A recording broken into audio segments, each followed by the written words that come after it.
Right నమస్తే welcome to UT. ప్రస్తుతం మనం బీఆర్ఎస్ పార్టీ ఆఫీస్లో ఉన్నాం. సో ఈ రోజు ఏదైతే మున్సిపల్ చైర్మన్లు వైస్ చైర్మన్లకు అయితే సన్మానం కార్యక్రమం అయితే చేపడుతుంది కేటీఆర్ గారి ఆధ్వర్యంలో. సో మరి మాట్లాడదాం, మనతో పాటు సూర్యాపేట వైస్ కౌన్సిలర్ గారు ఉన్నారు. అన్న, ఎట్లా చూస్తారు మరి ఇప్పుడు కాంగ్రెస్ పాలన ఎట్లా అనిపిస్తుంది? మరి గత 10 సంవత్సరాలుగా మీరు పనిచేశారు, అధికారంలో ఉన్న బీఆర్ఎస్ పాలన ఎట్లా అనిపిస్తుంది? రాష్ట్ర గ్రామాలలో ఎట్లా ఉంది పరిస్థితి?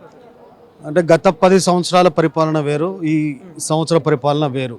ఎందుకంటే గతంలో మేము ఏ అభివృద్ధి కార్యక్రమాలు చేసుకోవాలనుకున్నా కూడా, ఎటువంటి మౌలిక సదుపాయాలు కల్పించాలన్నా కూడా మాకు నిధులు కేటీఆర్ గారు పురపాలక శాఖ మంత్రిగా ఉన్నారు, జగదీష్ రెడ్డి గారు మా జిల్లా మంత్రిగా ఉన్నారు. మేము ఏ పనైనా చేసుకోగలిగినాం. ఎప్పుడైతే గత ప్రభుత్వం కాంగ్రెస్ ప్రభుత్వం వచ్చిందో ఆ రోజు నుంచి ఈ రోజు వరకు కూడా ₹1 పని కూడా చేయలేకపోతున్నాం. మేము ఉన్న నిధులు ఇవ్వండి అని జిల్లా మంత్రికి, ఇప్పుడున్న జిల్లా మంత్రికి, మున్సిపల్ మంత్రికి విజ్ఞప్తి చేసినా ఆ నిధులు ఇవ్వకపోగా, ఏదైతే మాకు గతంలో ముఖ్యమంత్రిగా కేసీఆర్ గారు ఉన్నారో అప్పుడు విడుదల చేసిన స్పెషల్ ఫండ్ ఏదైతే ఉందో అది కూడా ప్రభుత్వం వెనక్కి తీసుకుపోయింది. మేము ₹1 పని చేయలేకపోయినాం ఈ సంవత్సరం కాలం. అయితే నల్గొండ జిల్లాలో చూసుకున్న ప్రధానంగా అయితే ఇప్పుడున్న మంత్రి గారు కూడా వచ్చిందల్లా అభివృద్ధి అలా నేను చేసింది అని చెప్పి చెప్పుకుంటా ఉన్నారు. ఎంతవరకు వాస్తవం ఉంటుంది? ఏమంటారు? అంటే ఇప్పుడున్న మంత్రి గారు ఒక్క శిలాఫలకం కూడా వేయలే ఇంతవరకు. మొన్ననే మా మంత్రి గారు దానికి సమాధానం చెప్పారు. ఎందుకంటే నల్లగొండ జిల్లాలో ఏదైనా అభివృద్ధి జరిగిందంటే కేసీఆర్ ద్వారా, బీఆర్ఎస్ ద్వారా, జగదీష్ రెడ్డి గారి ద్వారా తప్పితే ఈ కోమటిరెడ్డి వెంకరెడ్డి హైదరాబాద్కే పరిమితం, ఉత్తమ్ కుమార్ రెడ్డి హైదరాబాద్కే పరిమితం. అక్కడ ఇంతవరకు జనాల్ని పట్టించుకునే నాదులు లేదు, జనాల సమస్యలు తెలుసుకునే కాంగ్రెస్ నాదులు లేడు. వాళ్ళు ఊళ్ళలో పోయినా చెప్పులతో కొడతానికి ప్రజలు సిద్ధంగా ఉన్నారు. మున్సిపల్ ఏరియాలో అంటే సూర్యాపేట మున్సిపల్లో ఈ అభివృద్ధి విషయంలో ఎట్లా ఉందన్న? మరి ఇప్పుడు ఈ ఏడాది పాలన పూర్తయింది, ఒక పక్క ప్రజాపాలన అందిస్తున్నాం అంటున్నారు, 6 గ్యారెంటీలు అమలైపోయినాయి అంటా ఉన్నారు. సో మరి నిజంగా అట్లా అనిపిస్తుందా? మరి నిజంగా కూడా వాళ్ళు ఒక్క గ్యారెంటీకి కూడా 6 గ్యారెంటీలో ఒక్క గ్యారెంటీ చేయలేదు. ఒక బస్సు ఒకటి చేసిర్రు. దాని తర్వాత సంవత్సర కాలంగా 4 సార్లు దరఖాస్తులు తీసుకున్నారు. ఏదైతే ఇందిరమ్మిళ్ళ కోసమని, రేషన్ కార్డుల కోసమని దరఖాస్తులు తీసుకున్నారు.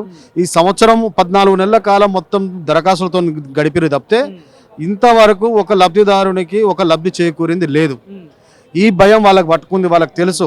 గ్రామ సభలు జరిగినాయి, వార్డు సభలు జరిగినాయి.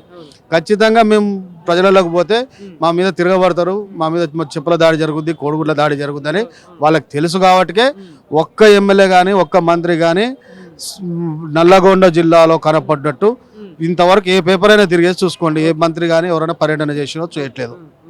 సో మరి దగ్గరలో sarpanch elections, local body elections రాబోతున్నాయి, ఇప్పుడు మళ్ళీ ఎలక్షన్స్ రాబోతున్నాయి. సో ఎట్లా ఉండబోతుంది? ప్రజలలో ఎట్లా ఉంది మరి స్పందన? ప్రజలు ఎదురు చూస్తున్నారు, ఎప్పుడు వస్తాయని ఎదురు చూస్తున్నారు. కానీ వీళ్ళు పట్టే పరిస్థితి, ఎలక్షన్స్ పెట్టే పరిస్థితి ఉంటుందని అయితే నేను అనుకోవట్లేదు. ఎందుకంటే ఇప్పటికే గ్రామ పంచాయతీలో అభివృద్ధి మందగించింది. గ్రామ పంచాయతీ సమయం అయిపోయి దాదాపు 12 నెలల కాలము, సంవత్సర కాలము ఎంతో అవుతుంది. ఆ కాలం అయిపోయిన కానీ రేపు పెడతాం అంటున్నారు. ఇంతవరకు అది లేదు, సొయ్యి లేదు, ఏది లేదు. రేపు మున్సిపల్ ఎలక్షన్లు పెడతారన్న గ్యారెంటీ కూడా లేదు. ఎందుకు అంటే ఈ డ్రామాలు, దరఖాస్తుల డ్రామాలు, ఇందిరమ్మిళ్ళ డ్రామాలు, రేషన్ కార్డు డ్రామాలు ఇవన్నీ ప్రజలు తిరగబడతారు ఖచ్చితంగా. కాబట్టి వీళ్ళు పెడతారు, జనాల ముందరకు వస్తారు అని అయితే అనుకోవట్లేదు మేము. సో ఏం చెప్తారు మరి? మీరు సిద్ధంగా ఉన్నారా ఎలక్షన్స్కి? మళ్ళీ రాబోయే ఎలక్షన్స్ మేము కాదు, ప్రజలు సిద్ధంగా ఉన్నారు. ఫస్ట్ ఎలక్షన్ల కోసం ప్రజలు సిద్ధంగా ఉన్నారు. ఎప్పుడు ఎలక్షన్లు వస్తే అప్పుడు కాంగ్రెస్ వాళ్ళ వీపు మోత మోగిస్తానికి రెడీగా ఉన్నారు. ఖచ్చితంగా ప్రజలు సిద్ధంగా ఉన్నారు. ప్రజలతో పాటు మేము ఉంటాం. Thank you. Okay, thank you.